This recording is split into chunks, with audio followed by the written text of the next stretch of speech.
Zomato রাইডারে complain শুনতে শুনতে আমি গেলাম। আজকে রাতে অর্ডার ছিল একটা পাস্তা আর একটা চিকেন নুডলসের অর্ডার ছিল, সেইগুলোকে আমি কমপ্লিট করছিলাম একটা একটা করে। এদিকে রাইডার এসে বাইরে দাঁড়িয়েছিল ভাবলাম, তারপর পরে গিয়ে দেখছে যে না, রাইডার আসেনি। তো সেই জন্য আমি খুব একটা তাড়াতাড়ি করিনি, আস্তে আস্তে সব কটাকে রেডি করে দিয়েছিলাম। আর রাতের বেলা ক্লাউড কিচেন চালানোটা একটু টাফ হয়ে যায়, সাথে যদি ক্যামেরা নিয়ে ভিডিও করতে হয়। তো একা হাতেই সব কিছু করি, যে কোনোভাবে ম্যানেজ করি। আর এখানে আমি প্যাকেজিংটাই তোমাদেরকে আমি শেয়ার করলাম।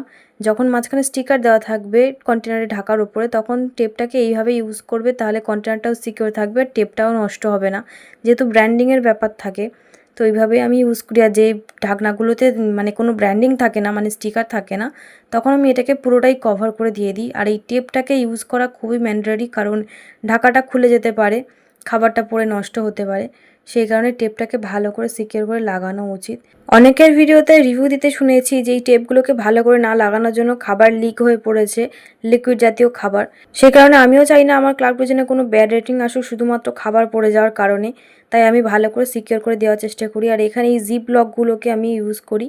জিপ লক বলে না কি লক বলে আমি জানি না, যেগুলো মলেতে ব্যাগ লক করা হয়। এই লকগুলোকে ব্যবহার করলে প্যাকেটটাও সিকিউর থাকে এই দিক থেকে যে কেউ খাবারটাকে বের করে খেয়ে নেবে না, মানে ডেলিভারি পার্টনারদের দিয়ে রিস্ক লাগে। কারণ কয়দিন আগেই তোমাদেরকে বলেছি জোম্যাটো রাইডার আমার সাথে ফ্রড করেছে, তো সেইটার জন্যই একটু ভয় করে আর কি। আর এখানে রাইডার এসে আমাকে বলছে যে এখানে এত জল জমেছে, হাঁটু পর্যন্ত জল, আসতে আমার খুবই অসুবিধা হয়। এখন এই সমস্যার জন্য আমি কি করতে পারি?